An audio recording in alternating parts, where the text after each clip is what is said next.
Hey, everybody, welcome back to another episode of the Frog Boxer Podcast. I got Cambria back for another episode, so say hi, Cambria. Hey, good to be back. So this time we're not going to be using Riverside FM. We are using the wonderful Zoom, who's not let me down in about 15 episodes, ever since your episode, actually. I abandoned Riverside after yours. And they Oh, actually found out that I was on a warpath about them, and a producer that I sometimes work with actually talked to Riverside, and they were very aware of me, even my little old podcast over here. But we're back to Zoom. I found a way that we can make Zoom do independent audio tracks, so that's been super helpful the last few episodes of getting the levels right. But all that aside, thank you for doing that last time. Your episode was very, very, very popular. So yeah, I guess you're a popular person, eh? I guess that's sure. Yeah. Anything changed since we talked the last time? Not too much. I think my hair might be a little different, but that's par for the The course. It's fine. diffuser, right? The Yeah, diffuser. yeah. I'm trying to embrace the curl. It's still trying, my hair's still trying to figure out what's going on. But other than that, just still at Forder. I think what's changed the most is that I know more about how to actually do my job now. I think the last time Oh, we spoke, I had just recently joined the team, so still kind of getting my bearings as far as what Forder is, what it means to the industry, kind of the impact that it's having, as well as shifting from the customer success side of the business to a pre-sales focused role and supporting the sales process a little bit more directly. So I think that's the yeah. majority of what's And I changed. think that's why we have you here today is we are going to talk about sales. So I did a podcast with another individual back in December of 21 that a lot of folks said they got a lot of value out of. That person no longer has those episodes available to their audience. I've had a couple of people reach out to me asking if there's any way that they can find those episodes. So it prompted me to think, why don't we just do an updated version of it with what's happening now. MRC is coming out. I'm going to release this episode right before MRC, probably on the Friday before.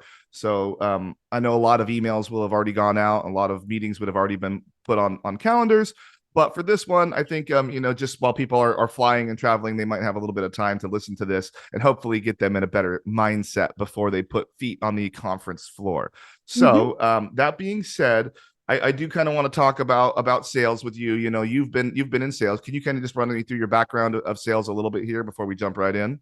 Sure. So, as I mentioned on our last episode, and I guess for those of you who aren't as familiar with my background and who I am, I was a customer success manager for the company called Emailage that was acquired by LexisNexis in 2020 for about 5 years, maybe four. I don't know. Time is a flat circle. Time is flying right now.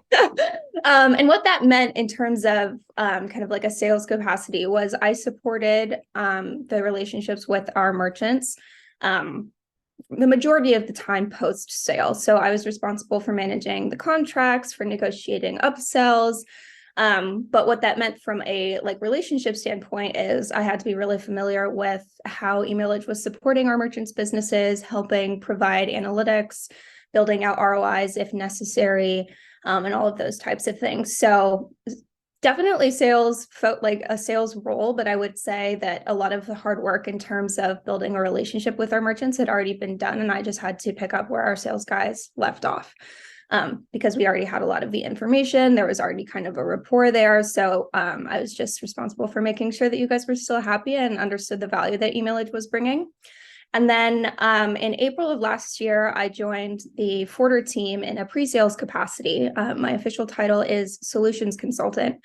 And what that means from a sales perspective is I partner with our account executives to get to know the merchants that are our prospects who are looking to potentially use Forder as a solution and get an understanding of their business, what their metrics are, where they might need help from Forder, where we can potentially help, and kind of scope out which of our offerings, which bundle of our offerings makes the most sense, build out an ROI proposal, and help work through kind of the technical aspects of the sales process. So answering integration questions, those types of things. So more from a solution, I'm selling the solution where our AEs are selling Forder, if that makes sense. Yes, it does. And I think that this is going to be a pretty good time to kind of just put some framework around overall what works and what doesn't work. I try my best to not make this episode be overly negative because I can quote roast people from time to time. I put up a post on LinkedIn a few weeks ago, like about it being the new year, new sales. Everybody's just coming out. I see millions of posts on LinkedIn of people coming out of their company sales meetings, like setting their goals for 2023. Here we go. Now go out and get them, guys. Like handle it. Mhm. So I felt inclined at the time because I was getting a lot of emails, and I got a particular email. We'll talk about that in a minute. That just set me off. But that post was a little more popular than I had expected. I got about 10,000 views on that post, which is pretty good for me. Usually I get between the 3 and the 5,000 on my posts. Not a lot, in the grand scheme of things. There's people out there, there's influencers. I just get tens of thousands of them like on the first day. I'm a little slower. I just got a little humble little podcast over here. But I know that there's a lot of new salespeople specifically in the industry, like a lot of new like people fresh out of college. They're hungry to make that impact, and they are brand new to our industry. So as far as they've ever had exposure to our industry, it's their company. And as far as they know, their company is the best of the best of the best. And you know what? They solved it. They solved fraud. They are the silver bullet. They solved fraud. And they just like to just lead with that. Now, I do want to just start right away and to everybody that thinks that like if they ever send an email that says we've solved fraud, you haven't. You've never solved fraud. You don't have a silver bullet.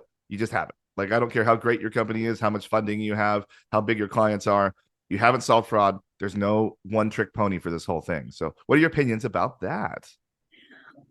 I think that resonates really strongly with me. Having not only been part of several different solution teams, so Emailage, of course, but then being exposed to all of the solutions under the LexisNexis portfolio, who has acquired a lot of different solutions in the last decade. And then moving to the Forder team, I think, in my experience, it's very evident to me that there isn't a silver bullet. There frankly can't be. Yep. And I think, to your point, there are a lot of sales folks, and whether they're new to sales or new to the industry, they do only get like the messaging that they're relaying to you as trying to like get you to buy our product or their product is what, marketing is pushing, what enablement is pushing, which isn't always, exactly what the messaging should be. There was only so many of us with experience like mine or some of my counterparts who have been in the industry for a long time as well, who can kind of get to that next level, whether they're in a solutions consulting capacity or even the account executive role. We just haven't been around long enough to be able to dig a little deeper and actually tell you what it is that is better, what is doing better than the other products in the industry, or what we're doing differently, and so on and so forth. And so I think that that's kind of the disconnect, is there's kind of no middle ground. There's the folks who are new to the industry or new to sales and don't really have the experience to be able to get beyond that kind of surface level messaging. And then there's folks who have been in the industry for a long time who have either made the jump from merchant to vendor, like myself. I guess a part of my background that I didn't mention is I was a fraud analyst for quite some time before I jumped over to Emailage. So those of us who have made that jump have just been around long enough to know that no matter what we're selling, no matter what we're trying to get you to buy, there is going to be something that we are doing better or we're doing differently than our competitors in the space or even just other solutions. But it's, again, not necessarily the silver bullet, and we need to be a lot more conscientious of that. Yeah, I think so. There's a lot in there that I definitely am guilty of. I know when I get these cold pitches, especially when I get them on LinkedIn, I have just so many blue dots next to my LinkedIn messages that people just haven't read. But if I do click on them and look at the people, I would say 90% of them, we have 1, 2, or no mutual contacts. And it's really hard to not have mutual contacts with me on LinkedIn if you're in this industry. So that means you're pretty green. But to your point, that does put them at a disadvantage, is they have to find a way to claw into this industry. And I think we'll talk about that in a little bit. But they sit in their seat, and I've done sales before, and I've done cold sales before, where it's like, how many calls can you make a day? How many pitches can you do in a day? The more the merrier. You're going to get that no 99% of the time, but that one yes that you're going to get, is the big one, or those warm leads. And I think that a lot of people come into MRC, all these leads that are going to come out of that are pretty much going to be warm, except for me when I'm scanning my badge at every single booth to try and win a PS5. That's not going to be a warm lead, but I'll take care of that on the back end after I'm playing Hogwarts Legacy on 2 screens, But one thing that I do, kind of to your point about the folks sitting in the seats, something that came to mind is, every sales team has a group of the cold sales folks, or SDRs, so sales development representatives, who are more likely new to sales in general, a lot younger in the field, whether it's industry specific or sales specific. And what I think, I don't want to say it's unfortunate, but I can't think of another word, but they're most likely going to be the ones that are making contact with the folks on your side most frequently. They're the ones who are sending those cold pitches, the emails, trying to get a hold of you, the ones that don't have a lot of those mutual contacts. And I think what's hard is, just like you said, they have these their own KPIs that they're trying to accomplish, that they're being held to, whether it's number of calls made in a day, which I don't think it's very effective, to number of meetings that actually happen. I think that's something that I've seen work a little bit better, is, does this meeting actually turn into a conversation, or does this contact turn into an actual conversation, versus how many emails are you sending, right? And I think that's kind of the crux of this whole conversation, is, obviously on your end, you guys have a job that you're doing, and more often than not, you're doing it very well already. And our job on the sales side is to sell you a product that helps you do your job better, like, generally speaking, right? And so I think that's where kind of this like point of tension comes through, is you're doing really well and you've received accolades and promotions and raises or recognition for the work that you're already doing, for the work that you've done well. And we're telling you, hey, we can do it. We can help you do it better. Or maybe it comes across as you're doing it wrong, or the setup that you have isn't working as well as it could. But I think the primary difference is, on the sales side, we don't get paid unless you talk to us, kind of thing. Like, you get paid regardless, but we don't get paid unless you're talking to us. So I guess like we do. Yeah. And I hate to make it about like the money.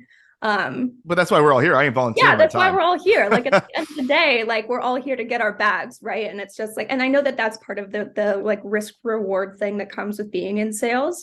But I think that that's something that a lot of folks tend to forget. Like, oh, sales guys are so annoying. Like, sales guys are so aggressive. And it's like, well, yeah, like, they have a lot more skin in the game when it comes to getting a conversation with someone, right? Yeah. So I will say that I've always said the best way to survive in sales is to get out of sales. Especially like in like higher end like SaaS sales. Definitely. Because like you could be like the number one salesperson at your company like in a year, and then have 2 bad quarters, and then you're out on your ass, like Yep. that's just how it is. It's a ruthless game. And I think one of the things that's interesting in our industry right now is the industry, it's grown a lot. It's probably tripled over the last few years, but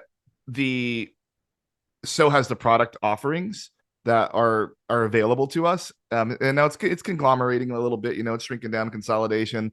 LexisNexis and MasterCard are big parts of that, as we all know. But I will say, at the end of the day, like, there's only so much food to go around, so to speak, in this industry. So, and the deals are getting longer. What used to be 1-year deals are now 3-year deals, up to 5 years, depending on like how much of a break you ask for in price for a longer deal. But yeah, it's an interesting place, and I understand that salespeople do have to get that money. And I think we're going to talk about this as we go into the next part here, which is like what doesn't work and what does work.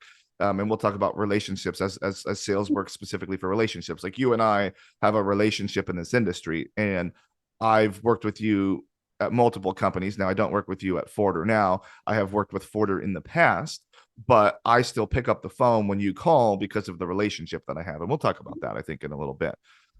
So let's start with some of the bad. I think we'll go to the negative, and then we'll end on a positive note with things that do work. So I have some of my personal opinions of things that don't work, and I would love to hear your feedback as having been on the other side of this. So I'm going to kind of go out of order on the list that we have. I'm going to start with the second one that we have, and then I'm going to go back to the first one. As everybody knows, I talk about my notes. I run notes on my podcast. I'm a very organized person, so I like things to be a certain way, and it helps with the flow. But the very first thing that I, especially during when we're talking about cold emails and getting those leads to warm up, and I got one a couple weeks ago, and it prompted, it was another one of the main prompts of that post, is if you're going to send me a cold email straight up to my email, or it happens to my LinkedIn, make sure you get my name and my company name right, but specifically my name. If you're calling me Justin or Jason while sending an email to Jordan.Harris, you probably aren't going to get my business. Like I could tell you're doing the least amount of work humanly possible to get the most amount. You're casting the widest net you possibly can. But I will look at your company name and I will get that company name right in my mind when I'm walking by your booth, and I will make a comment about it. And I probably will put up a LinkedIn post. So, what are your thoughts on sending cold emails and getting the damn information right? I think that it shouldn't be something that happens probably as often as it does. What I will I know say, there's CRMs that like yeah, automatically do it, yeah. you know? So most sales teams have some kind of tool that helps them to an extent automate their workflow, whether that's sending out email campaigns for different events or the cold pitches, as you mentioned. Sometimes even just like, hey, Forder's doing this thing. Let me know if you want to talk more about it, whatever. And at least most of the systems that I have either worked with or seen my teams work with, there is the ability to QA the data quality. It's just, it takes maybe an extra couple of hours worth of work before you send the campaign, but it could also just come down to the quality of data in the CRM. And again, that's just a little bit of extra legwork that the reps should be doing before they're ever sending anything out. Even if it's just like, hey, this email says Jordan Harris. I'm going to look up Jordan Harris on LinkedIn and see if his name is actually Justin, because this thing says Right. that it's Justin, right? And I know that that's something that probably some folks don't want to take, maybe not want to, but with the pressures that they have for their KPIs and I getting out see. emails and so Yeah. on. Um, my I see question, more experienced people do that. Like I see people that have been in sales a lot longer yeah, send bad information. and what And I think, it's like they come from like other companies where they had like big roles, and like they're just like I okay, think they're trying to apply what they did at their last company totally to their new company. right, and like again, I think that just comes down to the quality of data in the CRM. When I was a CSM, we did. I don't do a lot of emailing in general anymore, but when I was a CSM, we managed quite a few like existing customer like email campaigns and things like that. And like our first step was always like QAing the data, like making sure that the emails that we had were right, that the folks that we had listed were even still at that company, if they'd opted in or out of our emails and so on. Um, and I think that I can contribute that to our sales ops team more than anything. Just like, hey, here's the list that we have. Can you make sure it's good? It wasn't something that we were actively doing, but it all depends on the way that the org is structured, right? And I think that it's something that can happen to anyone. So my question would be like, if it's somebody who does do that and they recognize it, not that they always do, but if they send that email and they recognize it, would it make it better or worse for you if they followed up and said, hey, sorry, I know you're Jordan. It would be Justin, more not personal. Jason. That would Would start that help? I'm it done. would start the relationship building piece. Okay. And then like people that own and had take accountability, like I got a couple of emails from a person actually at that same company. Hmm. No, it was a different company. Never mind. It was a similar name style of company. You know how everybody's because all the names are taken, so everybody's spelling their stuff different. But I got an email from another person that it it wasn't as I could tell it was a sales pitch, but it wasn't at the same time, you know. And it was they started with trying to build a relationship, and they just wanted to have they asked me questions that weren't related to my business, and we're going to talk about that in a second. But Okay. they asked me questions about the industry, and I pointed them to places, and they left, and they went and go found those things, and then they came back another week later and asked me questions about the things, so I could tell that they actually went and did what they were intending to do, which showed me that they actually care. Mm-hmm. And those people got a phone call with me. They got time. They got FaceTime, and I listened to their pitch and I listened to their thing, and now I'm more curious, but they didn't come in just swinging with a pitch, you know. Like they actually they admitted they were new to the industry. They admitted that like they have seen my name pop up and they wanted to know how to learn more so they could better understand the industry. Like they're actually taking time to figure us out, and that meant more to me than all these people because I see a million salespeople come and go. I can't. I got the last. I was working through some POCs at another big fraud provider, and I'm on my fourth rep in a year because people just keep leaving. And I'm sorry, like I don't have time anymore, and like that just shows me in my mind like something's going on over there why people keep leaving. And I don't have time for that volatility. Like I need a stable platform to rely on. I will say another one that I get quite a bit in these same emails, if they do get my name right. I think the most common one is they want to pick my brain about my current strategy. I've Like, I've do said you use that. I'm that? so sorry. Mm, I don't do the cold reach outs often. It's more like contacts that I've like folks that I've been connected to for a while and just haven't, I mean, something I should be better at is staying connected with folks in the industry. I think you're one of the exceptions because we do have such a great relationship. But a lot of folks that I worked with in the past, either when I move on or they move on, it's not because I don't like them or don't care about the relationship. It's just, things happen. And I have a and there's a really, lot of us, yeah, I we got have to I have a stand really out. hard time with small talk, and it feels like, oh, if I'm just reaching out to like check the box that I reached out, that feels really, to me personally, like I know that a lot of people are really good at this and it's something that I'm just not good at. Like just be like, hey, just checking in, like how are things going? Like I don't like doing that. It feels uncomfortable for me. Yeah. I So will say when I would used to get emails from you when you were at emails when I was at Ticketmaster, and I could tell when you're in your business version versus when you're just like normal Cambria. I do have two distinct pitches, like tone pitches. Yeah, because like the conversations that we would have like over like text messages and stuff they're about the industry, but they're usually different topics of the industry. It's not so salesy, and it's like a very different type of person, But I mean, I understand like you got to do what you have to do, and I needed you to be doing those roles. We were a very needy client with our emailage, so I needed to know. And you were like you're one of the, especially as a CSM, you were more one of the on it people. Like sometimes I send emails to CSMs that I have even currently, and I won't hear from them for days, weeks. I would usually hear follow ups from you like that same day or like the next day on the status of things. So you were on it on that. But we don't need to stroke your ego anymore. I think you're already fully Thank yourself, you. right? um, so yeah, so the pick my brain. So that to me feels like you want to know what tools I'm using so that you can try and come in at an angle and say why my tool sucks and why your tool's so much better.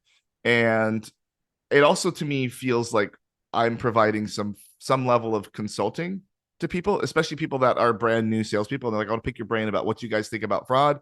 It's like I'm trying to provide education to you through your sales pitch. And then you're still going to turn around and spin it on me and act like I don't know what I'm talking about when you've been in this industry for 15 minutes and I've been in this industry for over a decade. So, Yeah, yeah. that totally makes sense. I've always, I mean, I know that I've always felt like that kind of like hook for an email feels a little weird, but I hadn't thought about it from the perspective of it feels like we're asking you to consult for us. And I think that makes a lot of sense.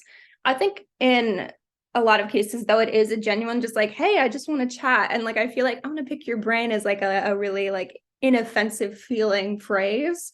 So I'm wondering, like, if it is someone who genuinely just wants to connect and like get to know you more and hear about like as someone who's an expert in this industry from my perspective, in parentheses, like how would you prefer to be contacted in that way? If it's someone who maybe you only have a few connections with, they just heard, like you gave an example earlier of someone who had reached out and you like pointed them in a direction. Is that kind Yeah. of like the ideal or like?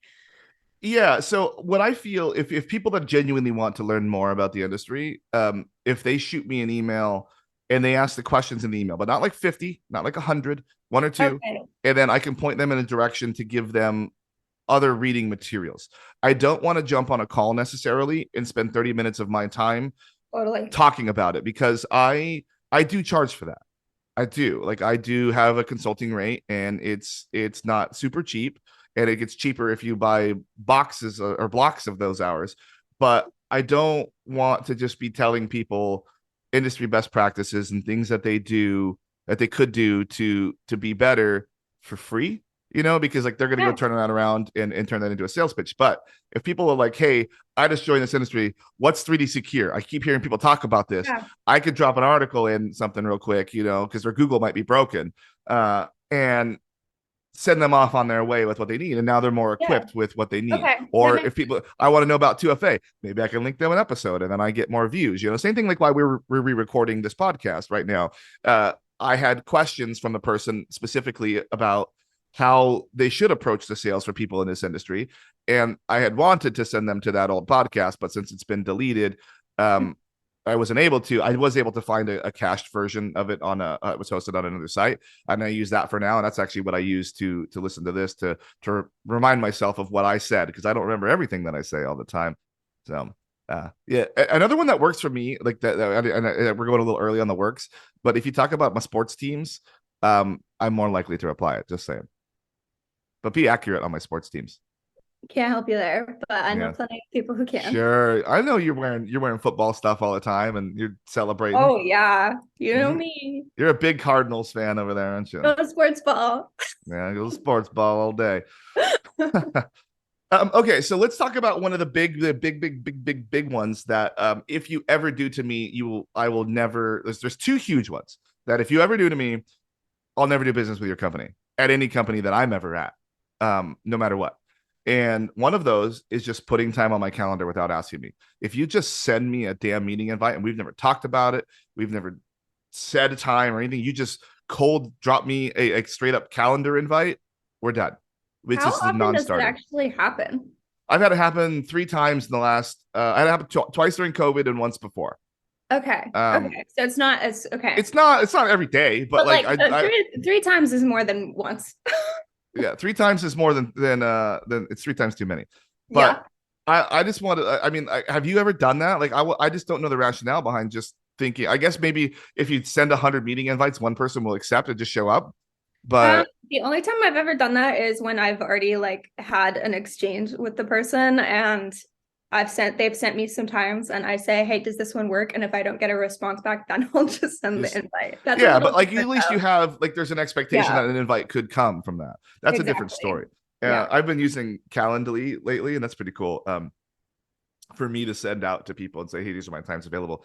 But just don't ever cold put a time on a calendar. Anybody ever. No notes. Yeah, I mean, those usually it's attached to some email saying, I'd like to show you what we have, but or I'd like to show you how you could lower your chargeback rate. You don't know my chargeback rate. It could already be low. Like like don't be assuming. Remember what assume makes, everybody. But another thing that I think is super important for people to understand is these deals don't happen in 2 days. You like pushing for speed turns me off a lot. Like I have an existing fraud vendor. I have a deal with it. I am not going to make a decision to change my entire life and my entire strategy. I'm not going to make it in 30 days. I'm not going to make it in 60 days. So you have to understand that these deals are going to have a long lead time. And then if I start signing a deal, the implementation time, depending on the size of the business, could be 12 to 18 months. So and I know we got these no code, low codes dropping into CDN. There's still some problems with those about how redirects happen and things like that. But they're a good start to getting this easier integration done. But people need to understand that procurement processes, contracts, negotiations take time, and my deals that I'm still using also have an expiration date too. So, what are your thoughts around that? I hard agree. I think that in like a perfect world, well, so I think that a lot of these like I can improve your chargebacks by this much. We can get this implemented in X days. Like we've signed deals in 90 days or less, whatever. I think that those are either like best case scenarios or like in a perfect world, like at Forder, our implementation can take as little as 3 weeks. It can. Yeah, Doesn't if always. it's all hands on deck. If Yeah, all hands on deck on it your doesn't side, all always. hands on deck from my side. Yeah, exactly. It doesn't always, it usually doesn't, but it is, compared to other vendors and especially coming from Lexus, it is a relatively straightforward, whatever that means, implementation. I usually see it take a couple of months.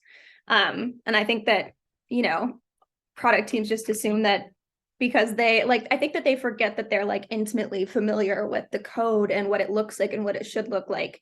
And I think that sometimes there is like an enablement gap between what is actually required for different implementations, or even not outside of the implementation, like the contracting process. There's like an enablement gap between like what is actually required in order to complete that task, whether it's procurement and legal and MSA review, or it's contracting for pricing negotiations, or it is the implementation and so on. Little humble plug, I guess, here. I'm trying to think of the right word. My pre-sales team, our enablement team and our leadership have done a lot of work working with our deliveries team to try and kind of bridge that gap with things like a mutual delivery plan, where even before we get to the contracting phase, we're meeting with our prospect teams and understanding their infrastructure, understanding what payment processor they're using, what other tools they have in place, what their CRM is, how they have their e-com platform set up, kind of exactly where the solutions are going to be, what data is going to be available, how they're going to be using it, trying to iron out all of those details. And then we're working on an SOW at the same time, which is, even deeper I than that. feel like any company that's engaging in that level of yeah, like if you're planning on moving forward, like a company that I'm doing business with better have those people on that side. exactly. And they better be doing a plan like that. I think it's one of the things that people fail to understand, especially newer salespeople in this industry, is like these deals aren't like $10,000. Right. These deals are like $1 million a year or more over 3-4 years, like in the salespeople, I understand like when they're getting these like $100,000, $200,000, $300,000 paychecks off these deals. But at the same time, I'm not going to just spend $1 million a year for the next 3 years with a company that I just met 15 minutes ago. Right. Like when I was at Fandango, when we switched our tool from one tool to another, it took 3 years for that company to get that deal. And obviously, like a lot of salespeople aren't that patient. A lot of salespeople don't even stick around at a company that long. But that's just how long it takes sometimes to make a change at these companies, because sometimes we're happy with what we want, and then we're going to be unhappy all of a sudden because something breaks or something changes, or they change how the product works fundamentally. And if you have the patience to deal with a sales cycle that long, yeah, you could get that payoff at the end of the day. Some of these deals, like I've worked deals that are like $10 million. These people are like, the salespeople could make up to $1 million if I sign the deal, and sometimes they still push. And I'm like, just like you're gonna get that nut eventually, but just calm down a little bit, because you don't want me to get mad about it and then just be like, I'll just figure out a way to make my current system work, just because I don't want to have to deal with the stress of having to deal with the salesperson. Like, I don't like salespeople that stress me out. Is that fair enough to say? Like, me either. I mean, I don't like being like, feel like I stepped onto a car lot. And it's the same reason when I buy cars, I buy through a broker agency. I have them go to the lot and do the work for me. And I pay them $600 flat fee. And then you know what? A car, the exact car that I want, shows up in my driveway. They bring it to me and I fill out 5 pieces of paper. And that's how I buy cars. Like, I don't go deal 16 hours sitting on the car lot, have to be like, oh, you get the Scotch guard off of here. I don't want any of that. But no, like, I don't want to be stressed out by the process. I want to feel comfortable. I want to feel informed, and I want to feel no pressure. And the people that give me the least amount of pressure are usually the ones that get the deal. Like, I just made a massive change to our tool internally, and my sales team that I worked with, he was comfortable. He was funny. He just put the time in. He didn't be like, we need to close. If anything, it was me pushing his ass faster than like when I wanted things done. But the guy was such a pleasure to work with, that I have now been expanding the use of our tools. And I just ping him. I'm like, hey, bro, it's like, just send me a contract that does this, and we'll iron out the details back and forth over email. And then it's just been such a pleasure. It's just such a refreshing way than dealing with all of the bullshit that usually comes with having to say no, and then them getting mad and offended at me. And like what I said on another thing was, a no right now doesn't mean no forever. Right. And I think salespeople need to understand that. And like, just stay in my Rolodex, like, check in with me. Like, you are always really good about checking in with me on things. Hey, do you need anything? Especially when like I'm already assigned with the product.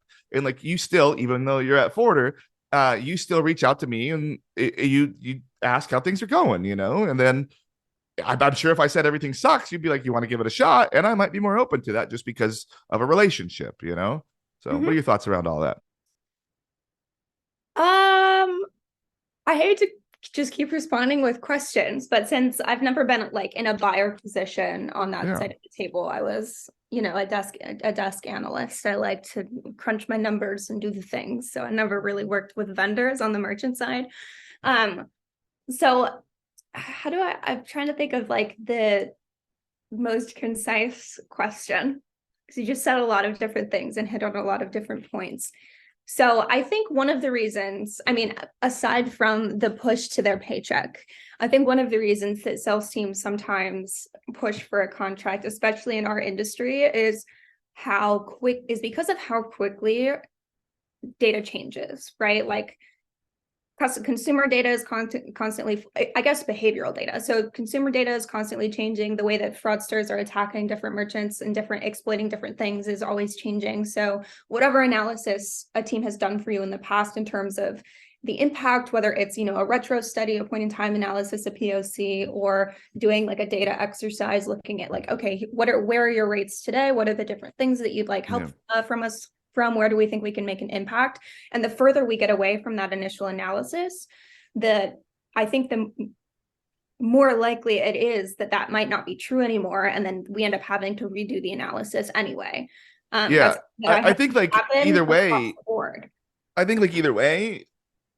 if there's a no at one time because the analysis wasn't what we wanted it to be, on the inverse of that, the same time is like, yeah, you guys weren't the right fit for the analysis at that time, but now a year and a half later there is a new type of attack that's happening and you guys might be a better fit for that, so I'd like you to reanalyze the data. And like sometimes people try and charge for that. When I first started this company, one of the major fraud preventers was trying to charge for a POC, and I know some people charge for POCs, but if I'm about to give you $1 million a year for like the next decade, you are not charging me $20,000 to see if I want to write you checks. That's just never going to happen. So anybody that ever tries to come at me with a charge POC, I would just skip me in your Rolodex and keep on moving.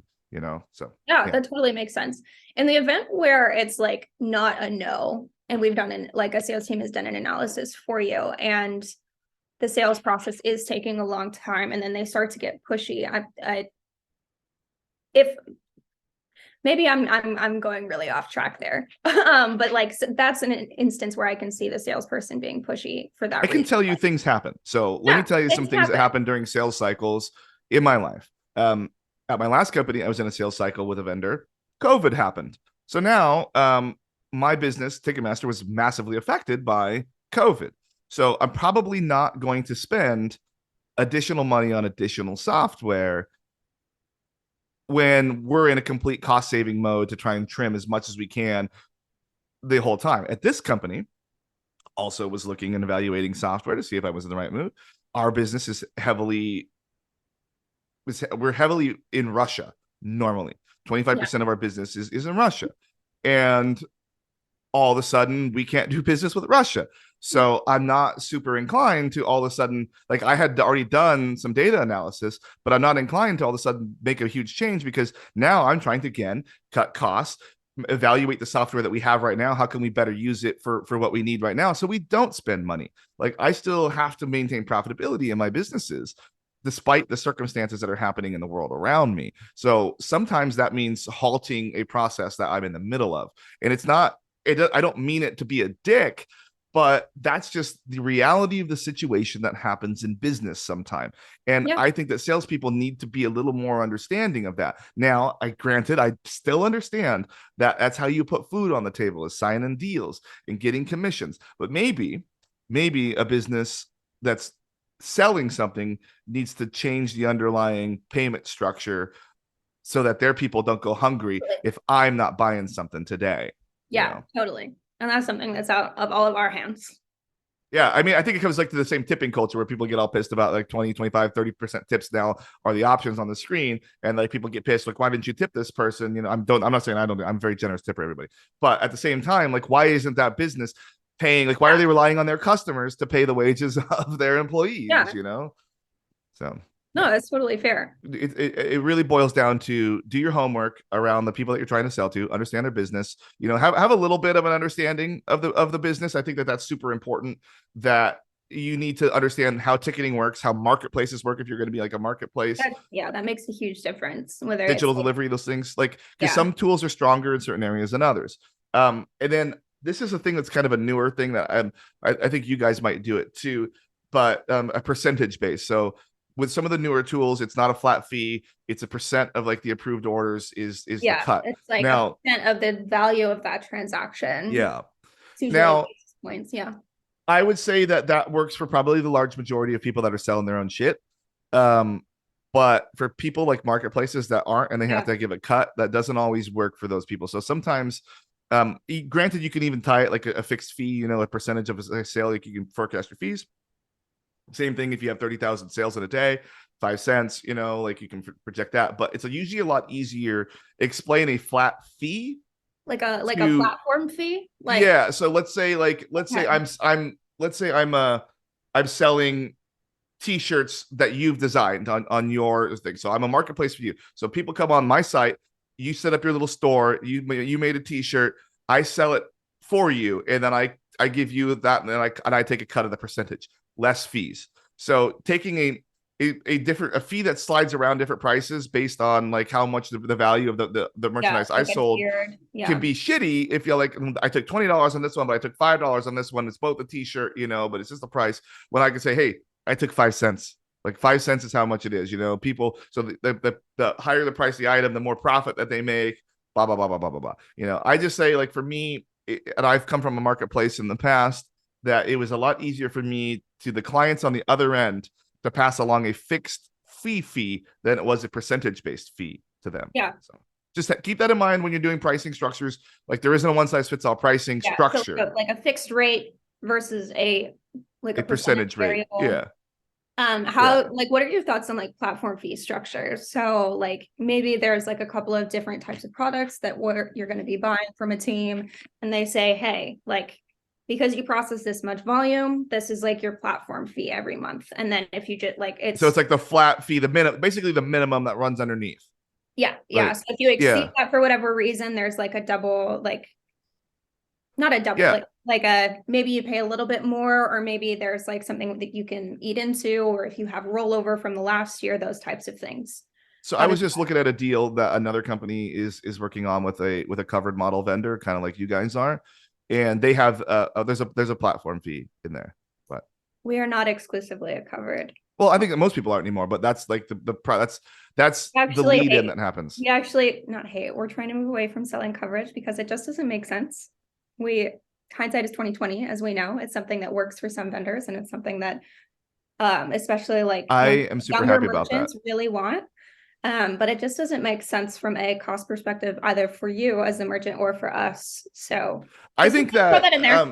so my opinion on covered models is it's up and down. So like I use a product that has a covered model now, but I have always said that I think that having a covered model is not ideal because it disincentivizes the fraud tool for accuracy.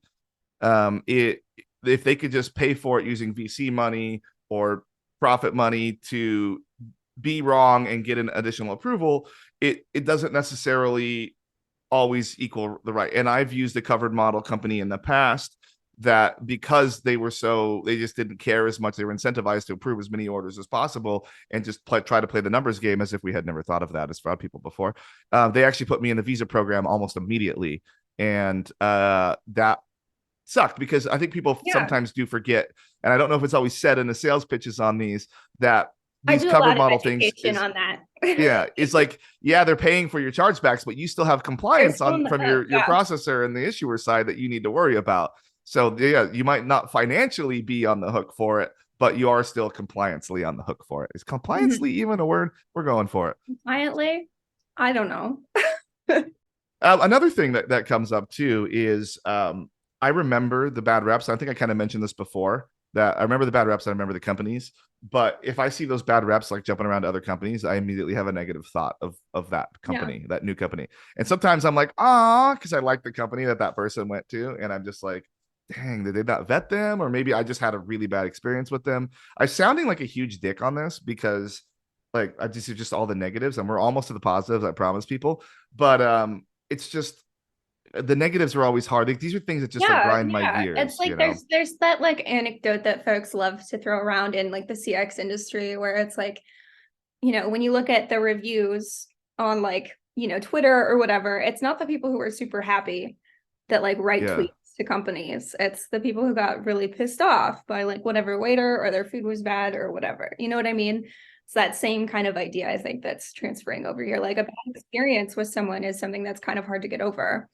Yeah, and I think that like that customer experience episode that I did, we kind of touch on that, like how only like 1 in 25 people actually reach out about their experience. So like there's could be Yeah. negative, could be positive in all of those, but like of the 25 people that had a bad or positive experience, only one of them is going to let you know that they had it. So it could be bad. But I think like you kind of mentioned like to turn it back around, on this like following the bad people around, like you also mentioned earlier, what about the redemption? What about sending an email apologizing, or not even apologizing, but just Like like being like, hey, acknowledging, might have got that right. Yeah, acknowledging. That's a good way to put it. I think that in these sorts of instances, like even if like you fucked up at the beginning, um, sending a simple email like that might take you off the shit list, if that makes sense. So I guess if I have to ask, and if you had to answer as concisely as possible, so like maybe 2, 3 reasons, what puts someone on the shit list? Whether it's for you or like generally, like in your opinion, generally within the industry, what is something that people like sales reps will do that like kind of gives them a bad rap? So the number one thing that'll put you on the shit list forever is going around me after I tell you no. If you go to another person in my industry, or not in my industry, but in my company, and you like go to like my boss or my boss's boss or to our CTO or something like that, or go to my parent company and say, hey, I talked to Jordan. We tried to sell our product. He said no. He doesn't really know what he's talking about. It seems like because Mm. we got a lot of value. Like I'm gonna roast you forever. I'm gonna roast your company forever. Uh, I'm never gonna do business with you. I'm gonna be extremely unhappy, and that is an unredeemable thing. Okay. To me, that is Yeah. completely unredeemable. I Yeah. had it happen at when I was at Ticketmaster with a company that was not strong. They're still not strong. They're not even real a fraud player. They're better in the abuse space than they are in the fraud space. And I am completely satisfied with the solutions that I had for my piece of the business. And I said, no, I do not need this product. And they went to Live Nation, our parent company, and Mm. tried to say to our president of treasury that I don't even know how they got to him, but like I had a really good relationship with him, that I had said no and that I was wrong and I probably didn't know what I was talking about and that somebody else should take a look at it. And immediately they obviously send me an email to like say, what do we know Yeah. about this? What's going on with this? And then I have to explain what's happening. And then I'm angry typing. Like if I'm angry typing a response to that, why we don't need it, why it's Yeah. unnecessary, only to get the response back that this says okay, and then that person says no, thank you. I've had multiple people go around me, but this one company is just a big offender of it, and I think they do it. It's happened at multiple companies. Um, so that's number one. Another one is, I guess, putting time on my calendar is a pretty bad Yeah. one, and That's one getting I've my heard a lot like as a well. really bad cold email. I think let's use that as number two. A really bad cold email, my name wrong, like putting time on my calendar and over promising stats that you really don't know about, like that Okay. just really bothers me. So that'll put you on the shit list. And the third one is having a bad in person persona. Uh, so some of these companies, when they come in, especially the new hotness companies that raise like $100 million that we've never heard of, that come out of left field, um, they come in really arrogant in this space for someone that's never been in this space, and they try to talk like they're hot shots. They act like they're hot shots. They come walking into the conference in their matching shirts, and they try and peacock all around in there, and it just bothers me. It bothers me that like it's you come from nowhere and you act like you know everything. And that's not super good in this industry, in my opinion. So, what are your thoughts on that? Um, I get people have to make a splash because it gets yeah, people yeah. So talking. I think part of it is, trying to do the make a splash thing. And part of it is like it's kind of coming back to what um I was talking about at the very beginning, which is that um a lot of folks don't get past like the initial layer of messaging that companies will develop.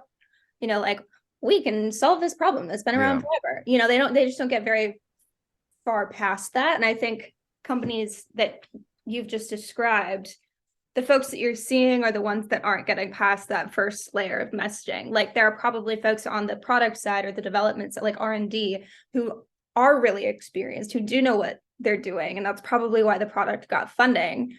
And it's like, it's not your fault for feeling offended and like annoyed by these guys that come in and like act like they're hot shit. Like your impression of those, like the people you just described, I think is accurate.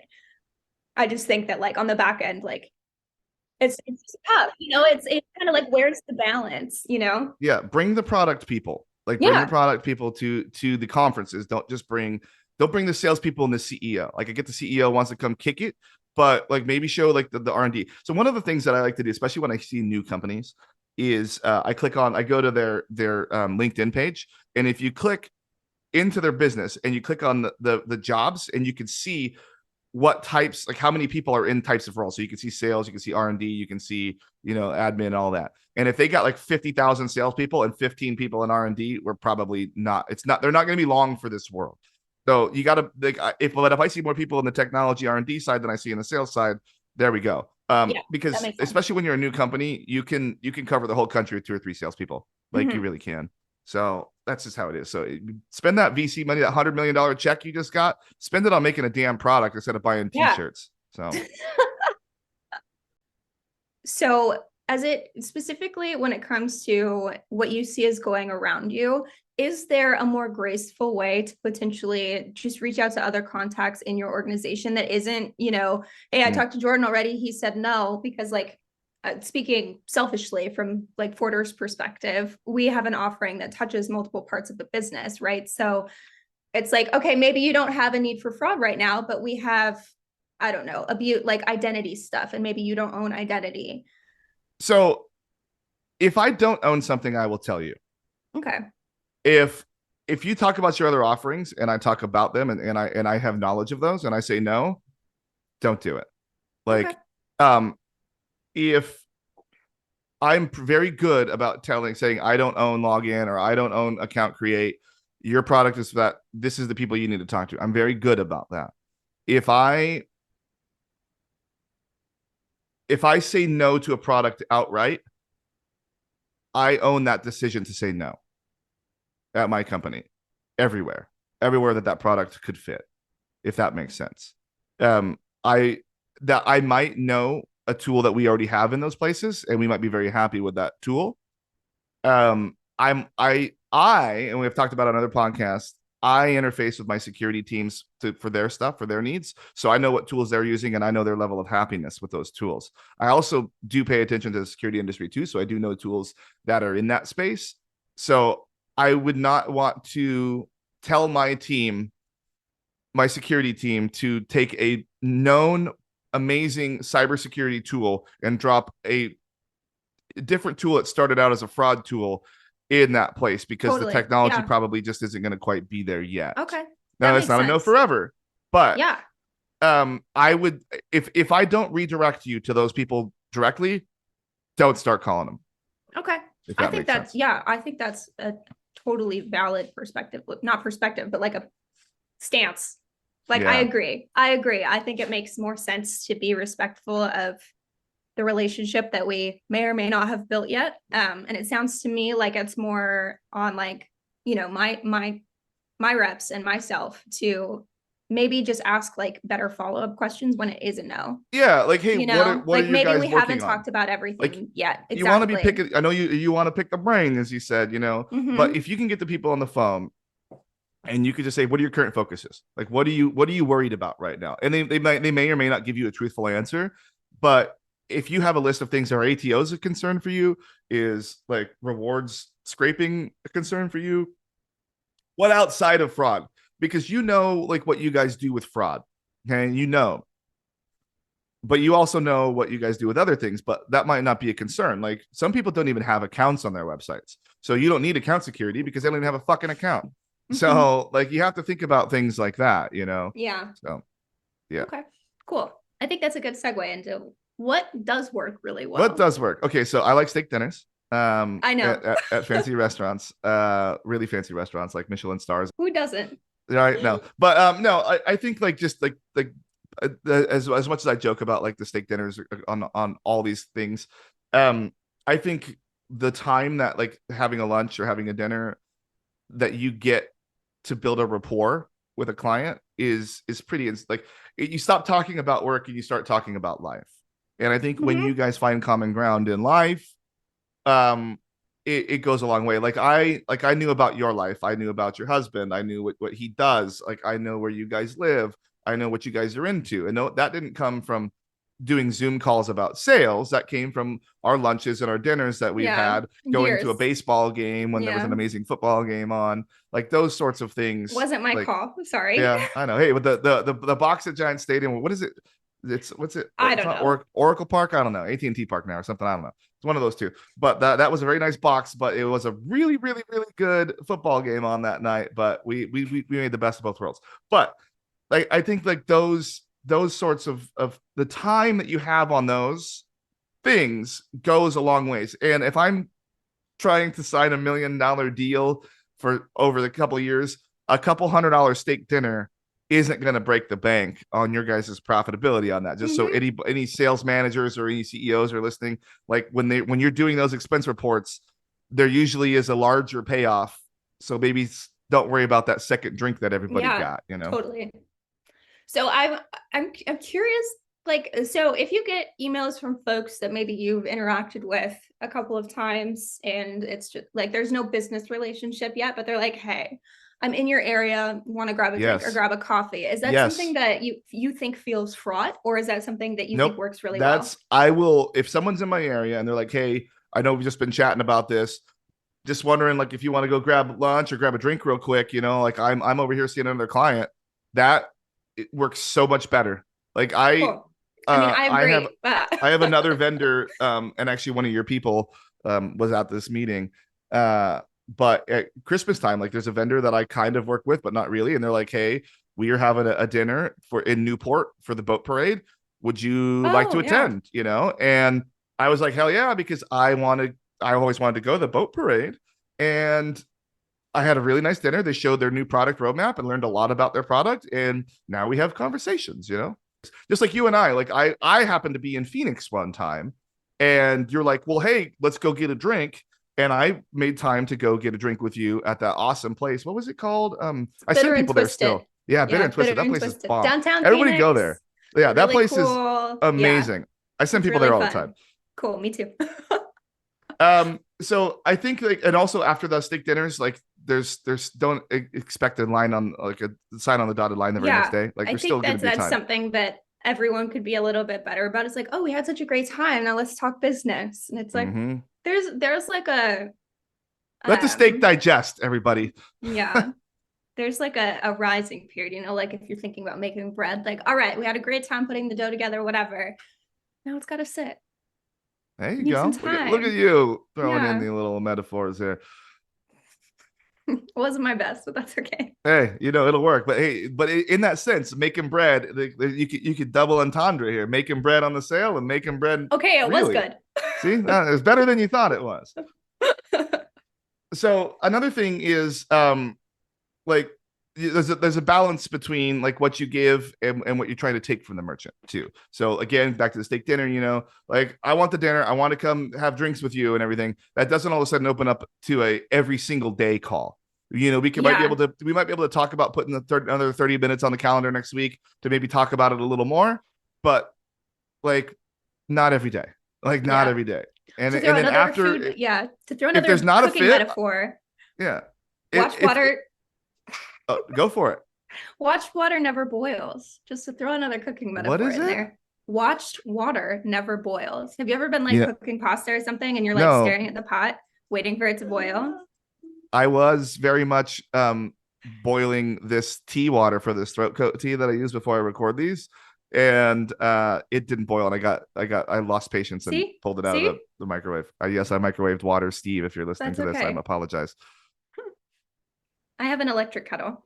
See, Saves. that's what Steve. You know the guy that did the he Yeah. did the one, but he's English and he probably had a heart attack right there. And I said I microwave my water because I don't have an electric kettle because I'm a coffee drinker 99% of the time, except for when I record these, I drink throat coat tea to make sure that I don't screw it up. But you know, yeah. So a relationship without actually selling works every time, every single time. So it's an art form. So actually having conversations like Chase Foster is I always use him as an example of an excellent salesperson. because he's been to a bunch of different companies, and I always take his call too. But he's just like, let's go have lunch, let's go have dinner. Like when he's in town, I always catch a game with him. I always catch dinner with him. When I'm at a conference, he always books a dinner with me. And I might not be a client right now, but his work always pays off for me becoming a client. So like it's just the long haul. But him, like I got invited to his 40th birthday party. You know, I'm not going to be able to make it, unfortunately. I wanted to, but that was super cool. Like that's the type of relationship that we have. And Mm-hmm. when I start to form friendships also over these sales, like we start to have a little bit better rapport. So try to become friends with these people. Don't just look at them like as a giant walking around dollar sign. Look at them as like real people. Like you're in this industry now. It's a small industry. You're gonna see me. You never know where I'm gonna wind up. Like I've had salespeople try to flat out ignore me before when I've asked for things, and then the next thing they know, I'm at Ticketmaster, and they're like, "Oh, how about?" They start barking up that tree, and I'm like, "How about when you were a dick to me?" No. How about no? Yeah. So it's long haul relationships in this industry because we're Yeah. not going anywhere. We're all going to be here for a while. You want to be here for a while, so I would highly recommend forming a long relationship. So what are your thoughts there? And I hard agree. And if only because I've said this for years and I tried to get email just to make t-shirts out of it. But a kind of like silly little phrase I've started saying was fraud people are the best people. I mean, of course, like stroking my own ego a little bit. I was a fraud person before I became a fraud vendor. Just everyone that I've connected with in this industry is so much fun, so intelligent, so just like interesting to get to know and talk to, not only from like the relationship perspective, but also when it comes to developing a business relationship. Because I think the way that folks in the fraud industry and who touch fraud at all have such a like a cool way of problem solving, and like it's just like one of the most like fun and exciting collaboration experiences I've ever had, is getting to know new folks in the industry and kind of coming to understand how they think about problems that I might think about in a different way.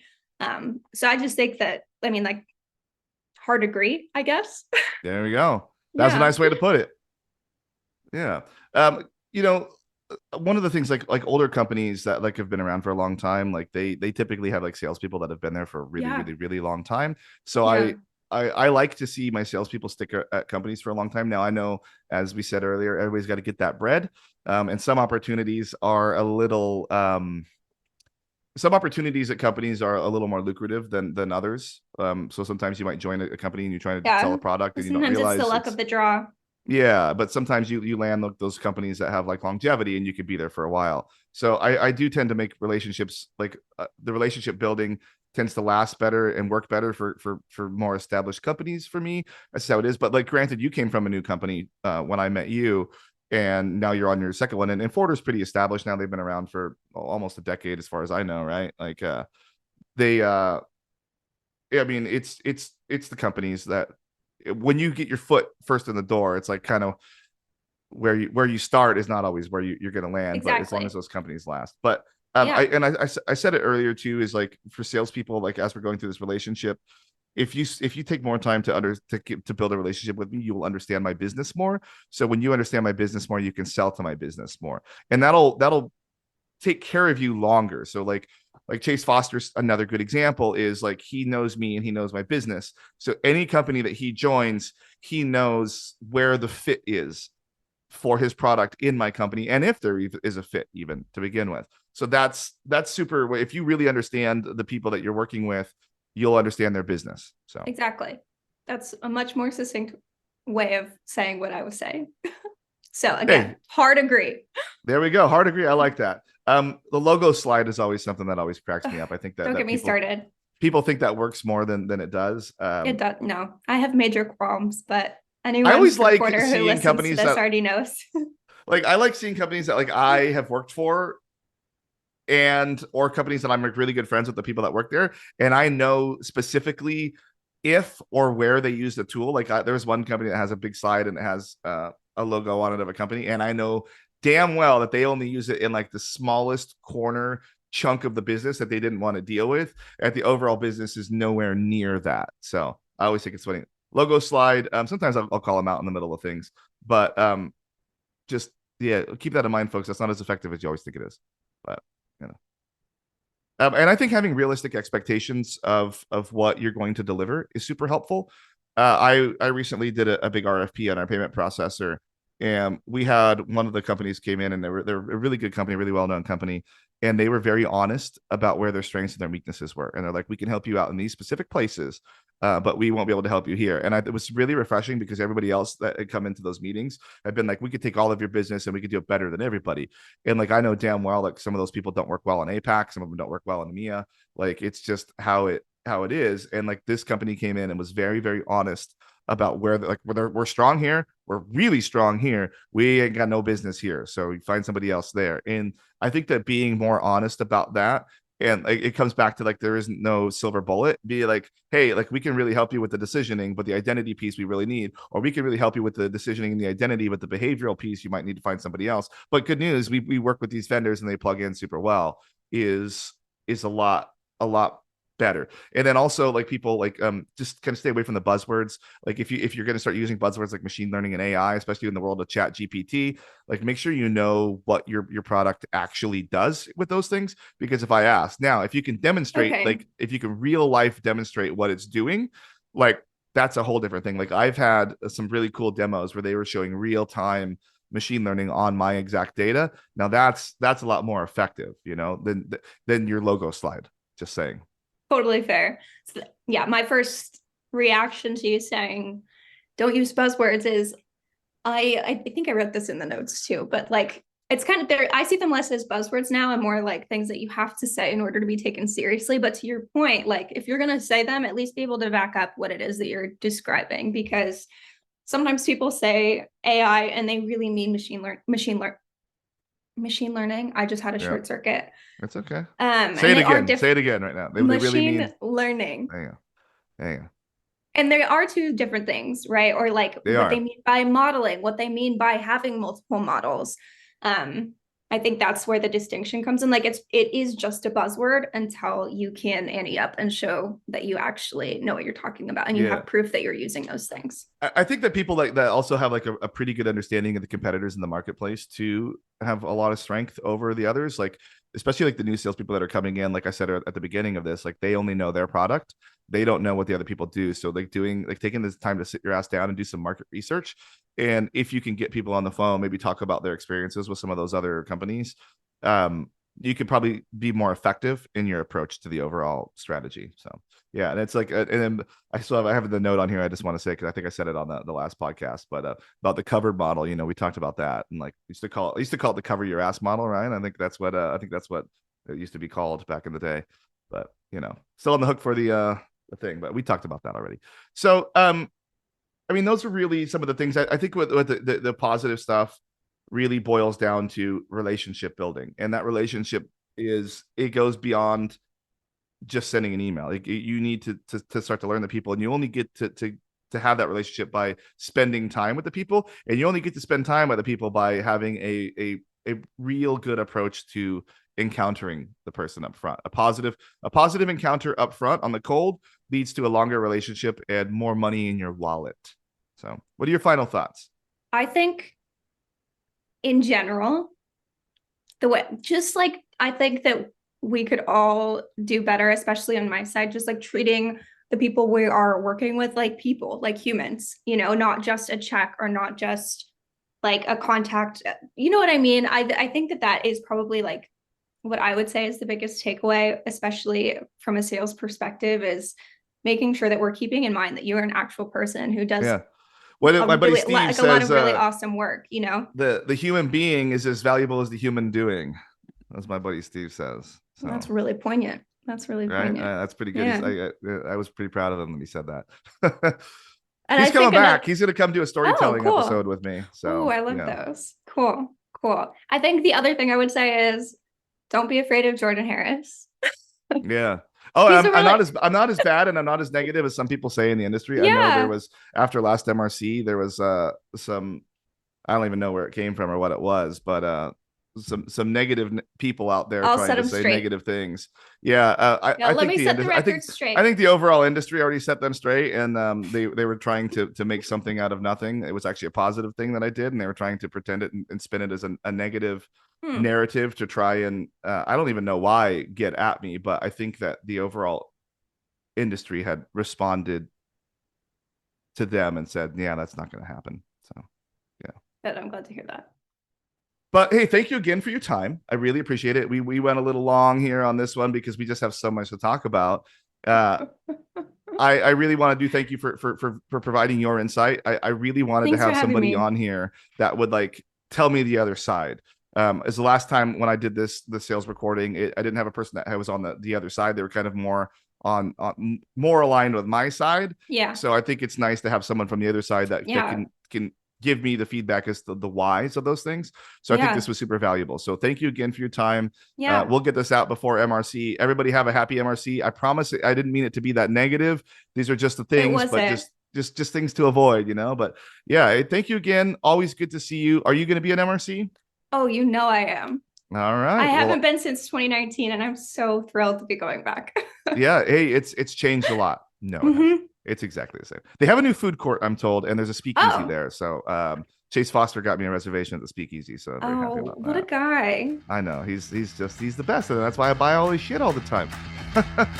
There we go. Proof in the pudding. All right. Well, thank you very much for coming back, and we'll be talking soon. Yeah, I'll see you later.